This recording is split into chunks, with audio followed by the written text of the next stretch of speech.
You're listening to Protect It All, where Aaron Crow expands the conversation beyond just OT, delving into the interconnected worlds of IT and OT cybersecurity. Get ready for essential strategies and insights. Here's your host, Aaron Crow. Awesome. Thank you for joining me. Philip, why don't you introduce yourself, tell us who you are and what it is that you do. Hi, my name is Philip Huff. I'm a professor at UA Little Rock in cybersecurity, also a researcher.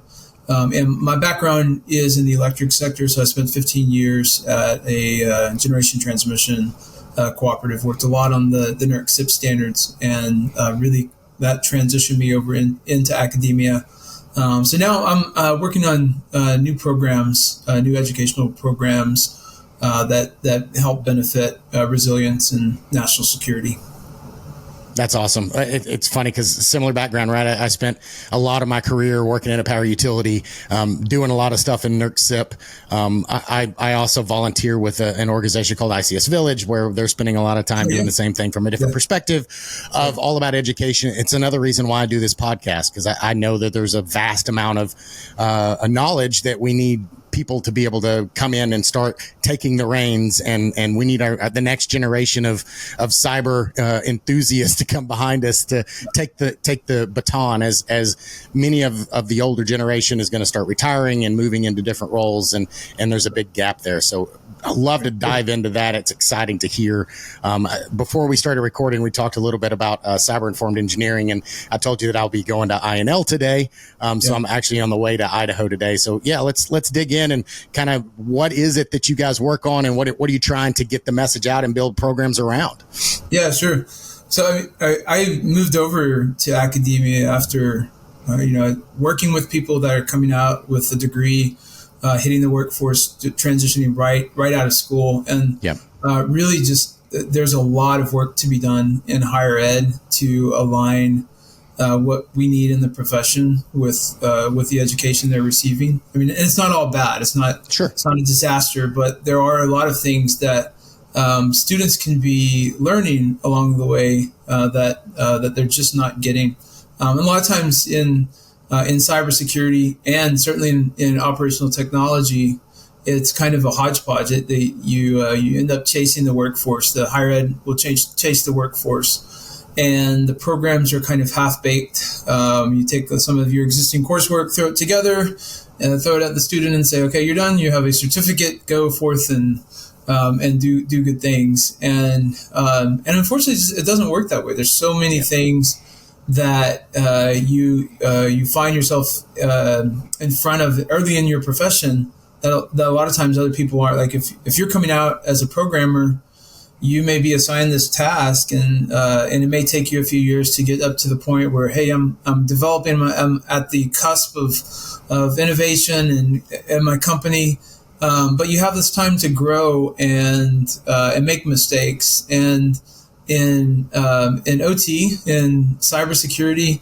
you're faced with a lot of real world situations that are high risk, high stakes, and the education you're coming out of school with is not preparing you for what you're being thrust into. The changes you make, the things that you do, you don't have a lot of time to learn and make mistakes because the stakes are so high. So that's what brought me into looking at how can we truly transform our educational programs to align with what the students need coming into the workforce. Well, and you even see it in job, requirements. Like when you see a job posting, a lot of and it's almost a meme on LinkedIn, entry level job, but it needs 10 years of experience, a CISSP, and those are not entry level jobs. Those are mid level jobs. Like you can't have experience without getting experience. And I get, obviously with the podcast and all the posts that I do, I get a lot of folks reaching out to me. Hey, I'm interested in getting into OT cyber, but I have no experience. Like where can I get started? And it's really hard because obviously getting that first job is difficult. And obviously a degree is supposed to be that replacing some of that experience. I don't have the experience, but I have the knowledge, right? That's that degree is supposed to get you, yes, this is the things that this person has, and this is the skill set they're going to have. And then they can get the experience once they're there, but you can't have both. Like, you can't have these entry level jobs where you're requiring a master's degree, 10 years experience for an entry level role. Like those people don't exist. And the pay is entry level pay. Like, the things just aren't aligning in that way. Right. Exactly. And both sides really, both the workforce and higher ed need to come closer together. And I get it on the workforce side. When you're hiring, you get your position approved after spending months and months or years of justifying this is why we need this position. Right. And so you're not thinking about the global workforce needs and your part in the global workforce. You're thinking about your position. Even if it's entry level, you want the best person in the world. And so everybody's writing their own individual job posting, and they want the best. And it's not, I get it. Like, you're not thinking, oh, well, we have 3 million, 300 million shortage in workforce. Then you're thinking not 300 million, but 3 million, and so you're thinking, I want the best out there, and that's what everybody's doing. They're hiring for one position. They're not hiring for the global workforce. So there needs to be some thought given to that. That's a hard conversation. You got to get with HR and align those job postings to what's really needed. And at the same time, let higher ed, we need to meet, if you're going to change those job postings, we need to meet you with candidates that we're teaching the skills and abilities and knowledge that you're looking for, certificates that are meaningful for your workforce. And I think we can get there. Cyber-informed engineering is one of those approaches. So I've talked about this. Obviously, I'm going to a training this week, but why don't you just take a minute and explain what cyber-informed engineering is and why it is so important to really incorporate into everything that we're doing in a cyber and an OT, specifically in critical infrastructure, but really for everything, and why? What's the value in it? Yeah. So in higher ed, we have courses that in engineering, and we have a full slate of courses that have many decades long syllabi that have been written and almost sacrosanct.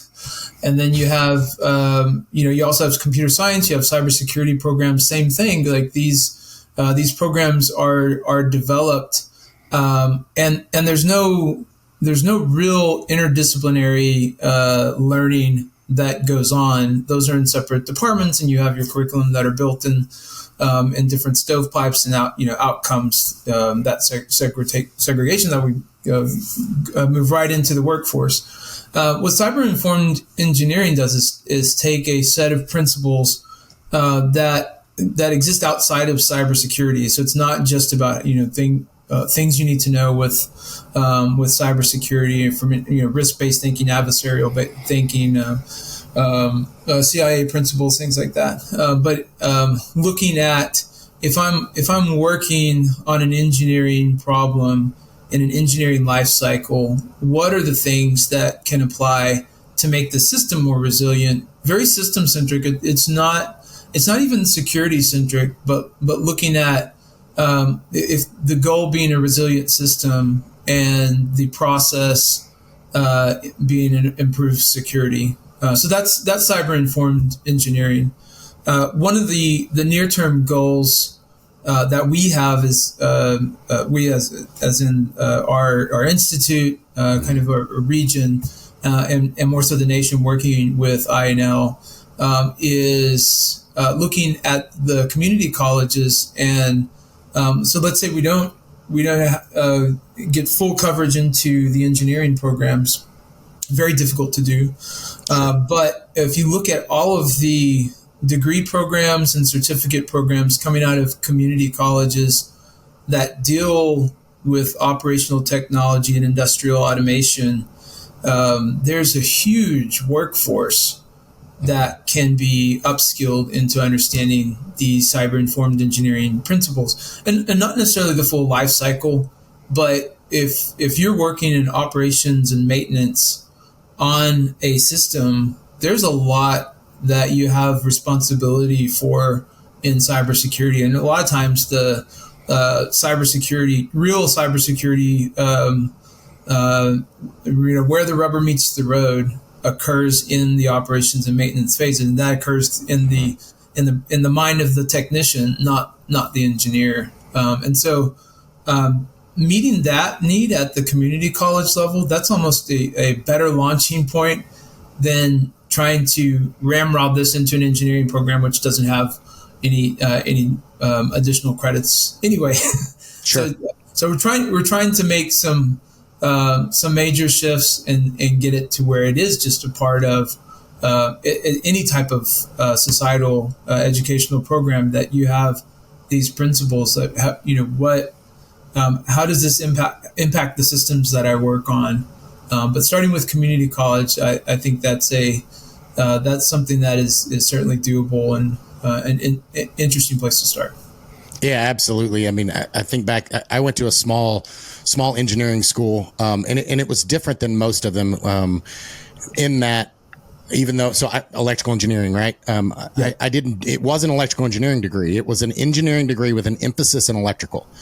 And the difference is in my electrical engineering path, I had to take mechanical classes and welding classes and all of these different engineering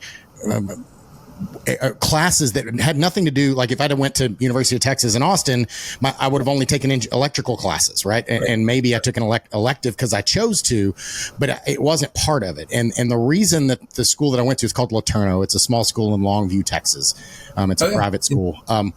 And the reason they did that is in the beginning, our engineering professors said, we don't want you to design a system that works electrically on paper, but won't work mechanically in the field when it's actually built. Right. So we need you to understand enough about all of the other disciplines of engineering so that you're not designing something that looks great on paper, but doesn't actually work in the real world. And I think that's what a lot of our engineering has done over the years. Trying to bolt on cybersecurity into these systems after the fact. Yes, some of our systems are 40 years old and you're having to do that. But as we're designing these new systems, we have to start putting that as part of the discipline that is part of designing the overall system, not because we're worried, only because we're worried about nation states attacking us, but because it impacts the overall operation of the system, which is the most important part of it anyways. Right. Right. No, yeah, I appreciate that, the innovative process from your school. That sounds like the way to do it. And unfortunately, there is this bolt-on mentality with security. If you even look at the textbooks, if they talk about security as a constraint in engineering, it's usually the last chapter of the book, or it's a special topics that we may get to on the very last week of the course. And so that's the way you kind of view security, that it's the last thing to think about, right? Like if you have time, it's the last, and we teach that way in school. And it's, it is a constraint. You're dealing with all sorts of constraints in engineering, real world constraints. And certainly cybersecurity needs to be part of it. The challenge is you have an intelligent constraint that is adversarially working against you. That's not as simple to address. There are not mathematical models that can overcome this problem. But still, it's a constraint that needs to be considered as part of the engineering development lifecycle. Yeah, and even back all the way down to, back in the day, we had all of these apprenticeships and you had all these opportunities to grow and learn a trade and a craft and an area. And we've really, in the past 20 plus years, I know, my previous generation, my parents, it was all about getting a degree, and degrees are great, but that was the way out of the, the lower class to get into the middle class, right? As you get a degree, and that's the answer. Unfortunately, I think that too many people now, and I'm not talking about engineering, obviously this is a general overall education thing, is there's a lot of people that just get degrees because they think that's going to get them to the next level. But the degree matters. Like what you get it in matters. Like getting a degree, just a piece of paper used to be enough to open those doors. It's not anymore. On the flip side, people that go out and get a 2-year degree, or they get a certificate in a trade, an electrician, a plumber, a welder, all these skills, these crafts are highly sought after right now. And it's part of the reason why everything's so expensive, because we don't have enough of them either. Right. Yeah. So like, for instance, my kids, I'm putting them into a private school that's Socratic based and focus. It's a school called Acton.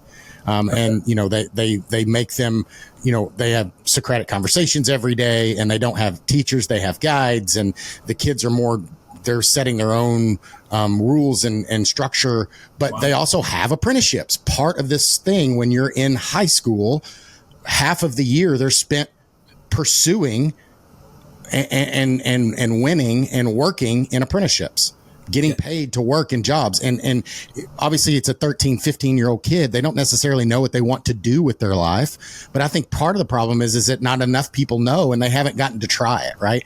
You know, cyber sounds really cool, but you may get into it and hate it. But you may be really good at project management or electrical engineering. There's a lot of things, but all these things bolt together in this education system of how do we make it better for the end product to help us get more reliable systems, get cyber informed engineering, you know, have all of these things. As you said, it's really hard to change the engineering credits that are there today, the engineering 401 class. But how do we have these other things that bolt on that don't take away from that, but do the other? So community colleges and trade schools and all these other things that we can start training these people to have these disciplines that we're needing in the workforce. Right. Well, and I want to touch on apprenticeships, but I want to go back to something you said about the number of degree earners. The value of a degree is diminishing, and we are in higher ed. We're about to hit the cliff where the enrollment cliff is coming, and so it is evident that the number of degree earners are decreasing across the United States. Yeah. However, some of the hope is that you start to see a lot more innovation in education. Certificate earners are increasing, actually, and from lower income parts of society where the workforce is highly underrepresented. And so the social mobility with some of these community college and stackable certificates into degree programs, I think is a very, very intriguing and offers a lot of hope for the future. The other nice thing about the community colleges is that they move faster. I mean, if you try to take in your, from yours and my former state at Texas, try to take in University of Texas and push through curriculum changes. Same with my program. It takes an unbelievable. We don't have time on this podcast to go through the process. Both inside the institution and the state level processes to just change that curriculum. But community colleges work at a much faster level. That's why you see like green energy jobs, solar jobs. They hit the program, the degree programs, their offerings very quickly to meet the workforce needs.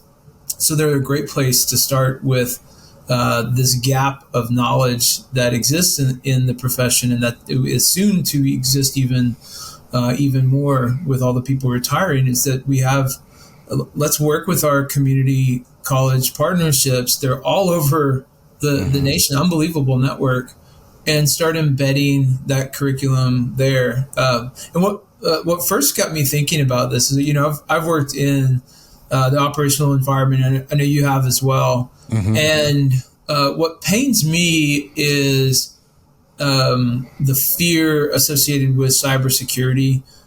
You have incredibly brilliant technicians who have, they have spent their life with that environment, their system. They know the system better than anyone else. But then cybersecurity comes along and throws a lot of, NERC-CIP acronyms at them, a lot of regulatory, a lot of new computing terms, and just kind of confuses confuses that whole environment, that whole system. and not really working with the operators and technicians to understand, okay, here's what the consequences are if you do that. And that's where I think the future workforce, it's not my fear is not the senior level engineers that are retiring. It's the people that are working at the plant that have been there for 30 plus years that are retiring. That knowledge gap is what affects resilience more than anything. And if we can start bringing in, like the apprenticeship model, bring in people that can learn what the system does and how it impacts society and everything, and then work in knowledge of cybersecurity. That's a pretty powerful knowledge to go into the workforce. What I hated was just fear to move. Like if you're working in that plant and somebody's throwing all of these things at you, it's very confusing. NERC by itself is very confusing. Yep. Yeah, absolutely. And you just feel like you can't do anything with that system anymore because you're going to get your hand slapped. Yeah. And you don't know, you may know the network paths in, but then there's these other connections. There's, maybe we buy a new solution. It's a multi-million-dollar solution. We drop it into your plant and then we leave. So there you go. There's your security. And never mind the fact that I can't print the reports that are required to be printed on this line printer. I can no longer, work. I have to get to these devices in the 6th floor. I'll shut everything. I've got to do my job, and so I've got to get that. I have to re-engineer that some way because you're not coming back. Right. And so they are responsible for these decisions on a day-to-day basis.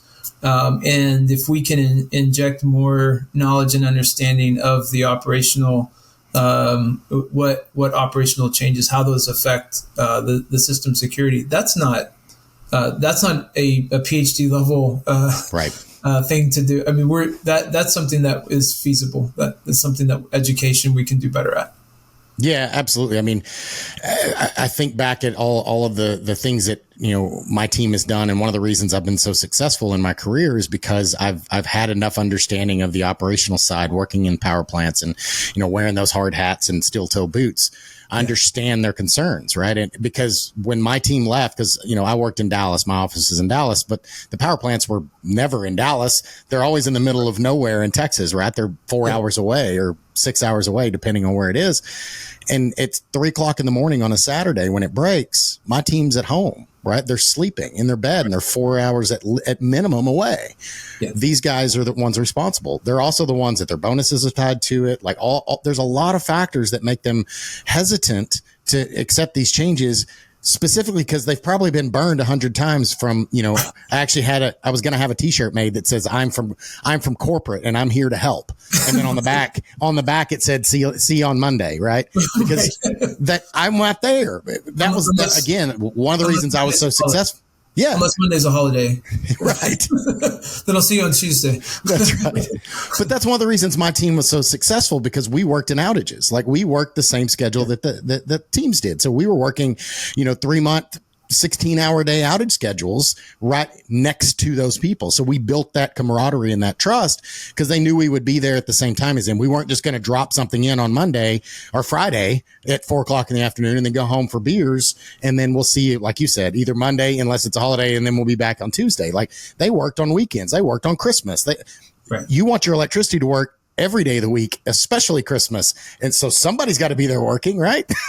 Right. And the people that are working in these environments are very proud of Absolutely. What they do. And it's not just that it's not a job to them.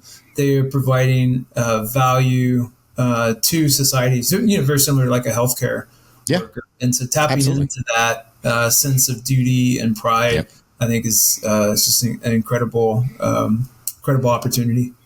And rightfully so. These are some of the smartest people I've ever worked with in my life. Like this is not a knowledge or an intellect problem. It's a problem of they know what it takes to work, and they know that you probably don't know what it takes to work. Yes, you're really good at the cyber.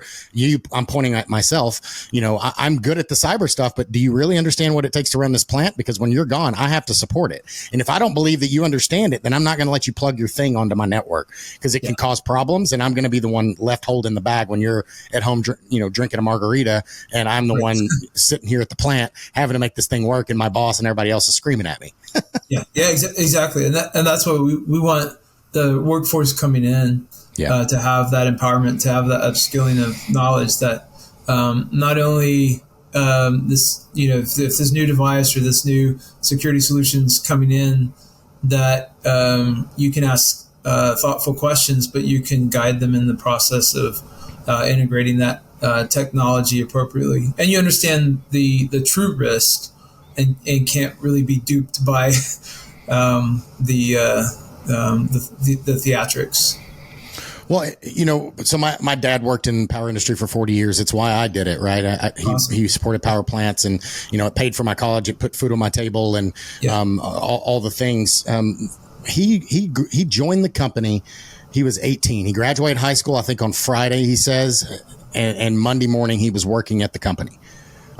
So he did a co-op program. So basically he would do 6 months working at the company, and then he would go to a semester of college, and then he'd go back and work for 6 months, and then he'd do a semester of college. So he was full time. So it was almost like an internship. They were paying for his college. They were paying for the degree that he was going to, but he was also getting on the job training at the same time. So it was kind of a best of both worlds, because they were training him to be a good employee in business processes and all the things that you don't necessarily learn in the books, right? And then the school was teaching him the ins and outs, the ones and zeros, and, electrical theory and all that kind of stuff, the book side of things. So he was able to do both things. And also he was extremely poor, and he was able to go to college without having debt. Again, this was, he was born in 48. So this would have been way back in the 60s, but still he was able to get a degree without being able to afford it. Like, he wasn't the smartest. He didn't have, athletic scholarships or anything else, but he was able to get a job, and both the company and he were able to get out of it what they needed by doing this co-op program. Now, it took him longer to get a degree, but he didn't care. Like, it doesn't matter how long it takes you. If I've got a job and the company's working with me and it's both benefit, if it takes us 4 years or 8, as long as I'm employed during this time, I don't care. Like, the company doesn't care, as long as they're growing and they're getting this different product at the end that's going to uplift that person, the people resource, as well as the company overall, by having a really capable person that we've grown into this next level. Man, that's just a win-win. And I just don't see that out there in the marketplace, both either from corporations or even as colleges pushing this, like, hey, why don't you try apprenticeships and co-ops and these other alternative ways that we can do this, and start getting these people that we're missing and getting skilled labor or people resources. That's a great example. So I mean, there's two areas. I think if we take your dad's experience and look at, how could we in education learn from that and the profession? Sure. I mean that, and this goes back to apprenticeships. Like, you can't replace that experience of being on the job and having real impacts take place. That's not something that we can reproduce in the classroom. Right. So we have to find a way to get closer to that environment. I think apprenticeships is a great model. I think one of the things we're doing with cyber-informed engineering is a competency-based credit, but competency-based education, looking at everything because we build our programs looking at student learning outcomes, but there's no guarantee that those learning outcomes are going to help them at all. Right. And so to better align with what's really going to help them in their career, in their profession, in their life, we have to look at those learning outcomes from the perspective of what is the competency that they're going to be able to demonstrate, and it's going to help them in their career. So we really need to transform. I mean, not just take the cyber informed engineering and apply those principles to the community college, but look at how can we transform those and not just here's your learning objectives in the syllabus, but like here are the competencies that we're certifying that this individual has. Then that I think that from your dad's experience, like that was the intent. Like the organization finds value in that certification. We have to do the same thing. I think a lot of the problem is there's not a perceived value in the certificate, in the education, and that needs to change. For all that we invest in education in this country, we have to look at getting that closer to the value proposition for the careers that these people are going into. So I mean, and that's one way. The other is to give them credit for what they know and what they learn on the job. I imagine your dad probably had a lot of education that he already knew. Yeah. He had a lot of lectures that he probably could have given. Right. And so really our role in higher ed is to certify from a workforce perspective, is to certify that this person has the knowledge, skills, and abilities that you're expecting. And if they already have those, they don't need to come to drive to campus at 6 p.m. and sit through my 3-hour lecture on Monday evening. If they already know that's not helping anybody. That doesn't help me. It doesn't help them. Let them. If we can come to an understanding of what the competencies are and find a way to assess and certify that, then we're doing our job much better in higher ed, getting closer to the value that the organization understands. 100% agree. And that triggers me on the next side of this that I see is we have a lot of skill. We talk about AI, we talk about, the next, technical revolution, and how it's going to change the workforce and how we're going to have people that are unemployed. They're going to lose their jobs because of the things they're doing is no longer required. You think back to the horse and buggy, you think back to the assembly line, like all those things, right? Yeah. But we have a lot of people that are really skilled and they have a lot of knowledge in different areas. So how do we use this same process? It's one thing for a high school kid coming into college to go through this process, but how do we retool somebody that's maybe 20 years in their career and they're really good at what they're doing, but they want to do something different?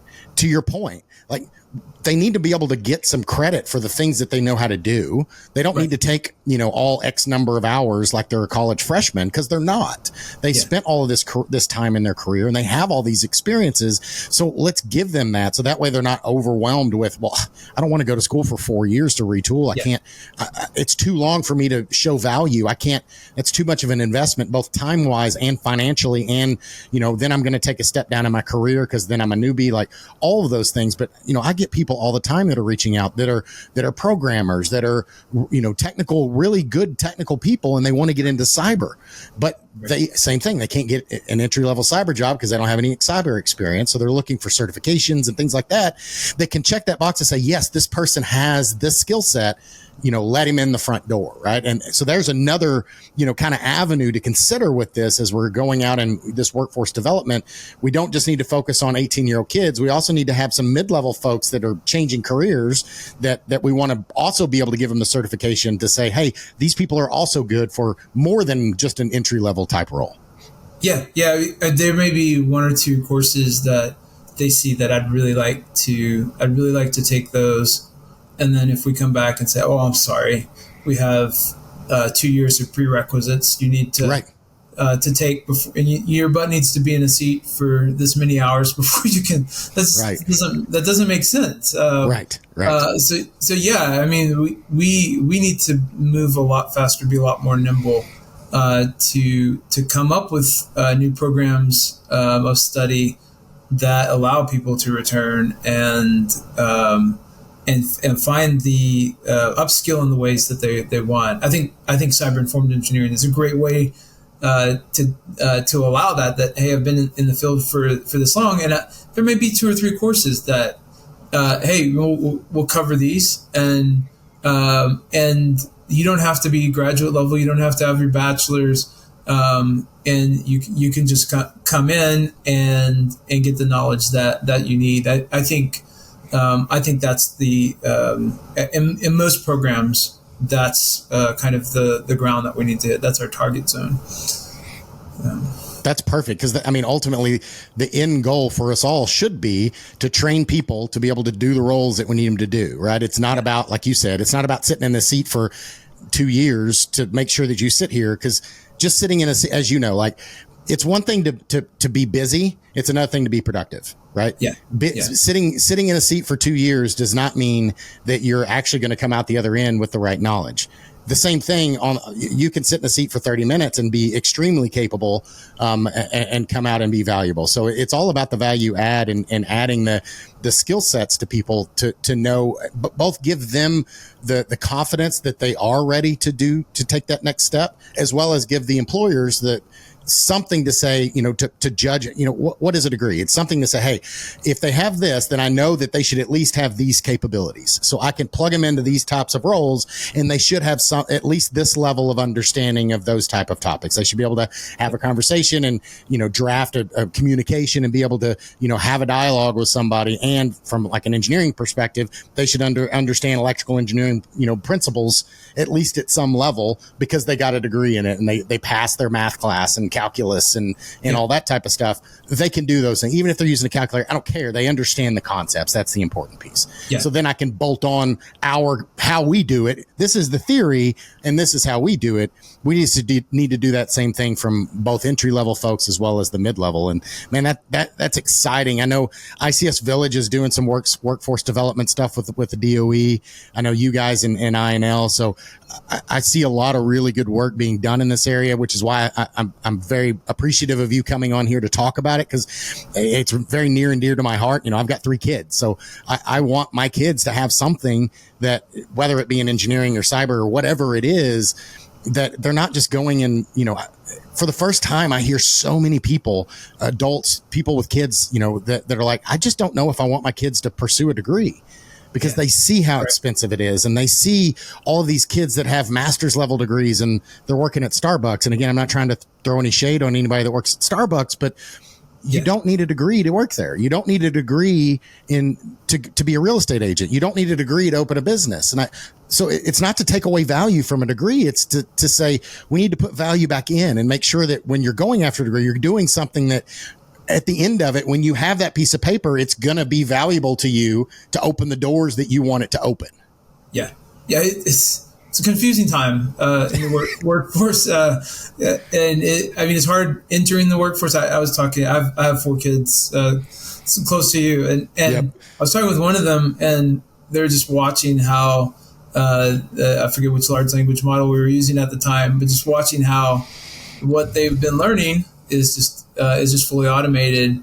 And, I was telling them that very likely your teacher is also using this to assess.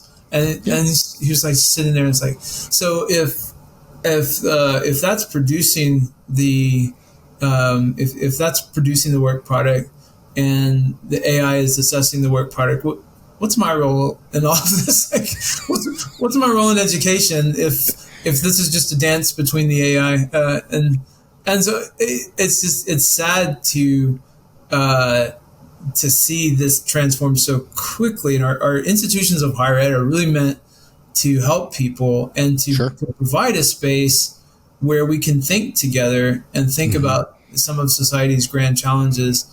And to do that, I think we need to come up with a way to get people into these institutes that in a way that values their experience, values their skills. I think, for instance, with cyber-informed engineering, having somebody that's a 30-year, 40-year professional that knows this inside and out coming into the classroom, that is a huge benefit to the students, and a huge benefit to that person. It provides them an avenue to teach. Like at community college or local, we have a great infrastructure of institutions of higher ed where this learning can take place. And if we open that up where these veterans can get into the classroom and we provide a conduit for their vast amounts of knowledge. That some really beautiful things can take place in that environment where students come out with something really valuable, really important to their career and to their life. Yeah. And again, going back to my kids and one of the reasons we pulled our kids out of public school, and, we were in a good public school. It's not that the public school was bad. It's just, I believe the public school system in general lost its way. Right. And, the kids they hated school every day. They dreaded it. They didn't want to be there. Most of the day they were sitting around not being productive. There was a lot of punishment. There was a lot of, follow this rule. It doesn't make sense. There was no dialogue. Like, there was no questioning. This is the answer. There's no dialogue of why, none of that, right? And none of the critical thinking things that makes us valuable in the workforce, honestly, in my perspective. So we pulled them out and put them into something else. And part of that is because if nothing else, learning should be fun. They should be excited to go learn. Like, when I'm working a problem and I've been doing this a long time. I've been doing technology since, the early to mid 90s, right? When I'm having the biggest problem and struggling the most, I love that. Like, my mind is just, I get in this zone and everything else just goes away. And I just it's like, that's all I'm focused on in this thing. And when I solve that thing, it feels amazing. I love it. Like, it's high fives and, break open a beer. But you have to get to a place where you enjoy the learning. You enjoy the process of struggle and difficulty and all those things. But, I have conversations with my wife and she had such bad experiences with math, for instance. And at some point in her career or her educational career, like, she got out of whack and they didn't teach her a step. And as we know, if you miss this step in math, none of the others are ever going to make sense because you don't understand this foundational thing. Right. If you don't understand multiplication, you're never going to be able to do calculus, right? If you don't understand algebra, you're never going to be able to do calculus. Like, it doesn't matter if you can grasp the concept. You missed a piece, and it's dependent upon that being able to be there. Making learning fun from kids all the way up through high school, college, even as we get older. Like, just because I graduated does not mean that there's a reason I have all these books on my shelf back here. I still read. I read more now than I ever did as a kid, ever did in college, right? I'm continual learning. I'm going to a class this week for cyber-informed engineering. I've been a CTO. I've done all these things. Learning is never over. Like, I have to continue to be better and learn new because I enjoy it. But we have to make it that much fun for kids and adults and people in education. It shouldn't just be, God, I got to go take this class. It'd be like, I get to go hang out with Philip and here's his lecture tonight because I'm excited. Like, it's always amazing and I learn cool stuff every time I'm there, right? Maybe not me, but yeah, somebody else that has come into our institution. Right. Yeah, I mean, you're absolutely right. Like, a lot of education, we've had a sequential path to success and a well-defined path to success. I think it's very scary now as a student, even in education, like the things that we thought were bedrock that are being automated. We spend so much of our education on grammar. We spend there's probably like 2 or 3 years of multiplication facts in our math. Right. And they don't align with that love of learning, with the real experience of learning, the trauma of learning, something that's exciting that you have to, that rigor and the and just the passion that is. So there's a lot that I think needs to transform in education. We're often very slow. Sure. But the world, the workforce is changing at such a pace that the questions of value and the questions all over that people are asking, oh, why am I doing this? Like, what? We're really not able to answer those very well sometimes. Yeah. And so I think I love your passion for learning and that's what and for your kids, like that is where we need to help them find meaning and find value in what they're doing and find excitement in pushing the boundaries and being able to excel in something. Well, and it's funny because like building teams along the way, I took people from IT that had never been to an OT site or been to a plant. And I took operators that had never done any technology stuff whatsoever. And I built teams with these people. And the cool thing is the technology people could teach the operational people all these things on the technology side that they were missing in their, knowledge space, and the operational people could teach them decades of plant experience and understanding of why things are done this way. And it was amazing how well those teams worked. And it was because each of them, they were on the same team working towards the same goal. And this person had different skills and experiences than this person, but they worked together, and together 1 + 1 didn't equal 2. It equaled like 12. Like I could send those two people together to a room. The operational person got immediate acceptance at all the other plants because he'd been there for 20 years and he'd been working in power plants for that entire time, and he brought this technology person with him that completely credentialized on the technology side. And again, it was an unstoppable force. Yeah. And it was around, they knew what they knew and they knew what they didn't know. And right. if it was a technology thing, he'd be like, yeah, that's why I brought him. And I talk the operational stuff and he talks the technical stuff. Right. And together it was an unstoppable combo. And how do we bring that into the workforce today? Right. And making sure that we're including the right people and admitting when we don't know the answer. That doesn't mean you're less than. You're going to make mistakes. You're going to not know the answer to something, but it's just like anything, like know where to look it up, know who to talk to. Like that's the most important piece. It doesn't matter, in calculus. I remember my freshman year of college, I took an engineering calculus class, like university physics, and had calculus, all this different stuff. And the professor was like, I had a TI 92 calculator. It's one of those big ones, had the QWERTY keyboard on it and everything. And he's like, you can use your calculator on absolutely every test. And I'll even give you the all of the formulas, the calculus formulas, but you still have to show your work. So it doesn't matter that you can get the right answer, because if you can't show your work, it doesn't matter. So I knew I could put in the question, I could pop it into my calculator and know what the answer was, but I still had to spend 3 pages to show the work to get from the question to the answer. Otherwise I got a 0, right? Right. Yeah.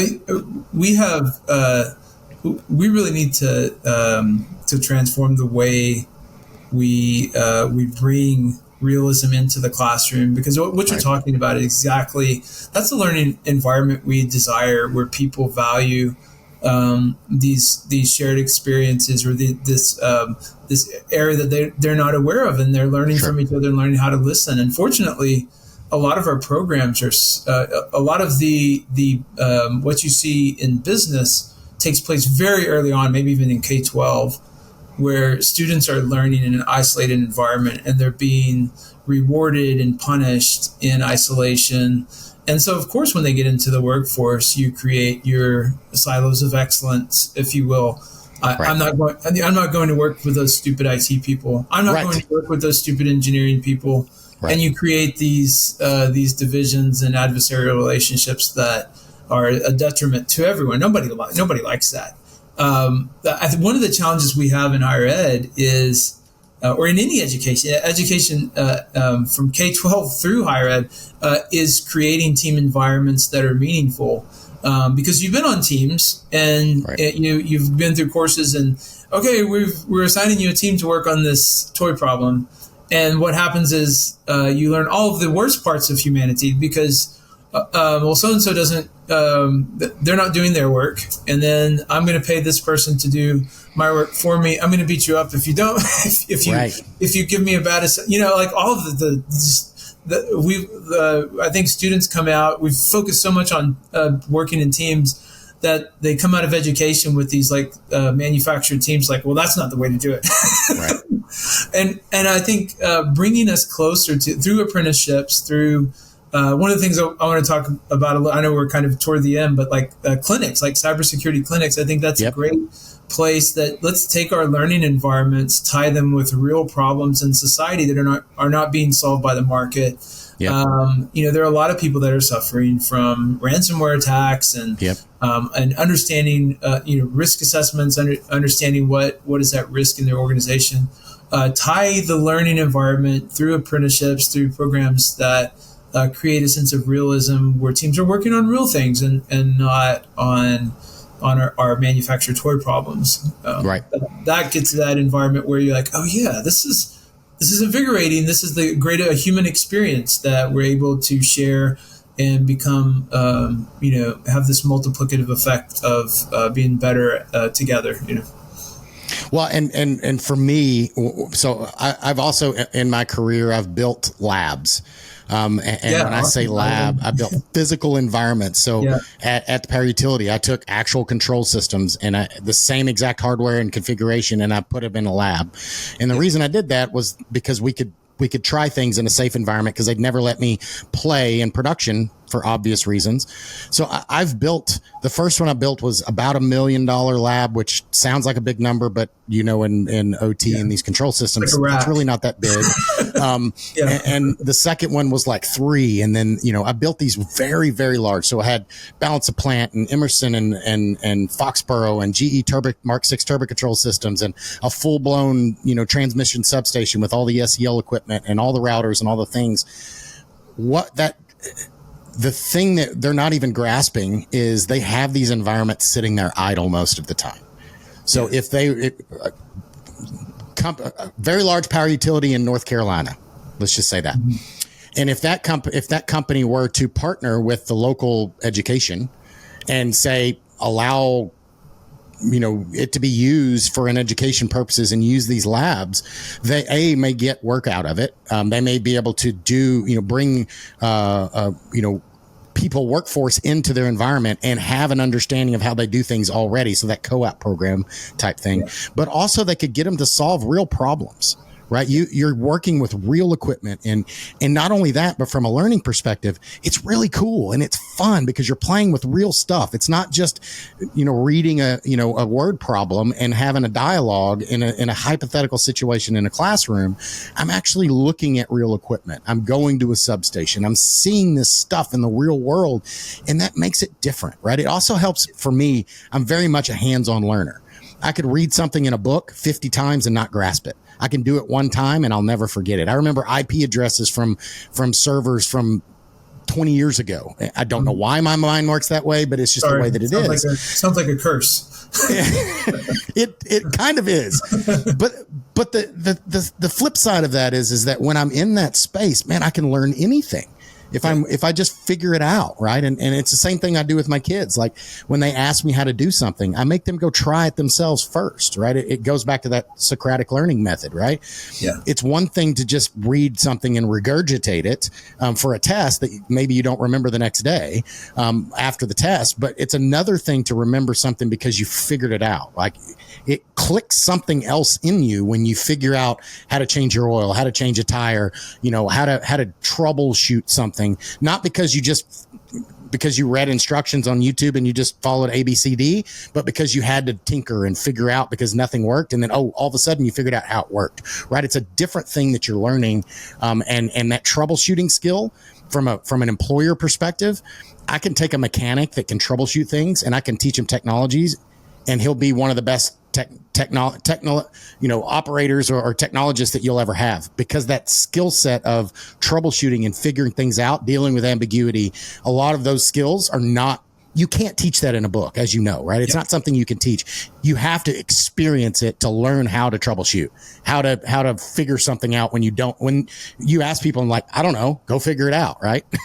Yeah. That's why that partnership with industry is so important because that's not something that we can manufacture in the classroom. Even our top performers, those students they're looking to do meaningful things. Regurgitating content nobody wants that. We, as the university, we don't want to create assessments that are regurgitating facts, and the students don't like that. We do that because we don't have those connections in place, and it's a profound waste of human intellect to manufacture assessments that regurgitate facts. And so if we can tie our assessment to a competency that's valuable to them, then that's where we need to be. Find ways to ICS Village. How do you make an ICS Village in the 9,000 community colleges across the nation? Right. Absolutely. Yeah. And that hands-on piece is so impactful. You know, I got into this industry, you know, I told you I was doing electrical engineering, and I started doing computers because I just tinkered and I was good at it, and I started working in it. And it's really what took me down this path of doing networking and IT and technology, and then on to OT and cybersecurity and all the things that I did. It had nothing to do with what I learned in a book. It was all things that I learned. You know, I was sitting in a job and they needed some work done, and nobody was staying around. They said, "You do it." And I'm like, "I don't know how." And they're like, "Nobody else does either. Figure it out." Right. Yeah. And almost every part of my career, I can point back to. Any major jump from here to there in my career was because of something like that, because I just stepped up and had to do something because nobody else could do it either. Right. And I just took the opportunity.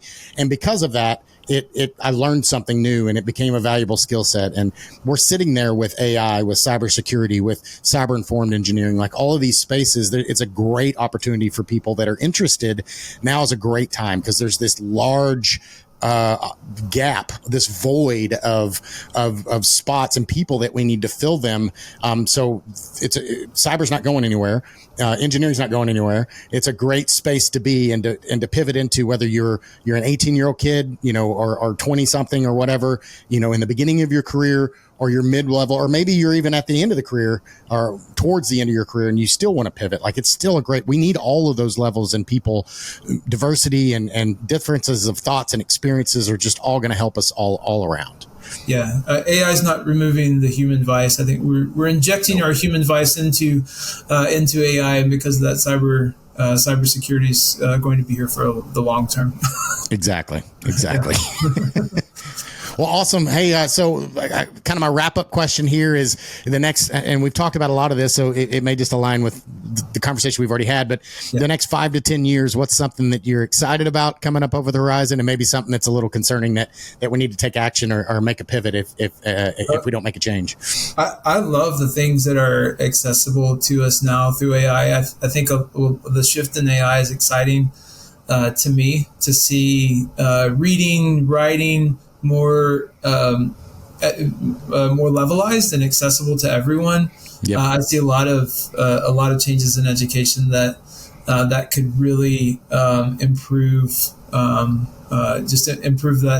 that knowledge gap, improve us being able to give access to some interesting and to be able to explore some interesting things that we just haven't been able to before.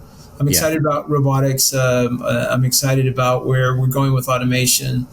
And all that scares me as well. Right. I think, it scares me from the educational perspective, because if everything is so accessible and there's no rigor, then are we cheating our young people, our students, out of an education without kind of guiding them through? Because I'll be honest, we don't have really great ideas of how to navigate AI right now in education, and so that's fearful to me. If you've ever played an instrument, ever done anything that just it's painful and you have to go through that terrible process of education, do we cheat ourselves out of it so much that we're not doing we're not pushing ourselves, we're not driving to the next level.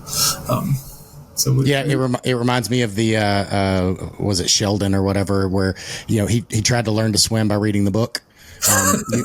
You can read a lot, you can read and learn a lot of things in books, but it's really hard to take something like swimming or riding a bike and read a book about it and then go actually do it in the real world. There's a level of rigor that you have to be deep into the problem to see the innovation.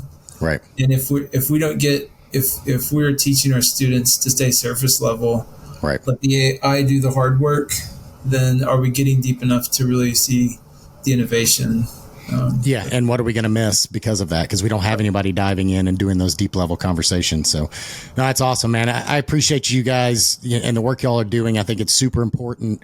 The next generations are pivotal, depending upon, us figuring this out and finding a way to make it, approachable and valuable for not only the educator, but also the educatee, as well as, the industry, right? And people hiring and being able to fill these voids that we have and that we will have and continue to have in the marketplace. So awesome. So how do people find out? How do they learn more? Like, what is the call to action for you? Yeah. So you're going out to Idaho National Labs. They run a cyber-informed engineer, a few groups, but the cyber-informed engineering education working group. That's where I'm spending most of my time working on standards because we don't have this developed out yet. This is something we need help with. What competencies do we want to see in the next generation? So get engaged with that initiative. Let's push these programs. Let's look at what certificates. How can we hire? How can we associate our learning with how we hire? What we want out of our education system, you have to put into your job postings. Yeah, exactly. And let's get those aligned. But yeah, take a look at that Idaho National Lab, their cyber informed engineering education working group. They also have a industry working group, and let's try to implement some of these changes. Awesome. Hey, well, thank you so much for your time. Everybody, all the links we'll put in the show notes here. Definitely reach out to me or Philip for any questions that you have on that. Definitely check out INL. Thank you for the time. Philip, I really appreciate your time today, and look forward to helping any way I can and helping push this forward for you guys. Likewise. Thank you, Aaron. All right. Thanks for joining us on Protect It All, where we explore the crossroads of IT and OT cybersecurity. Remember to subscribe wherever you get your podcasts to stay ahead in this ever-evolving field. Until next time.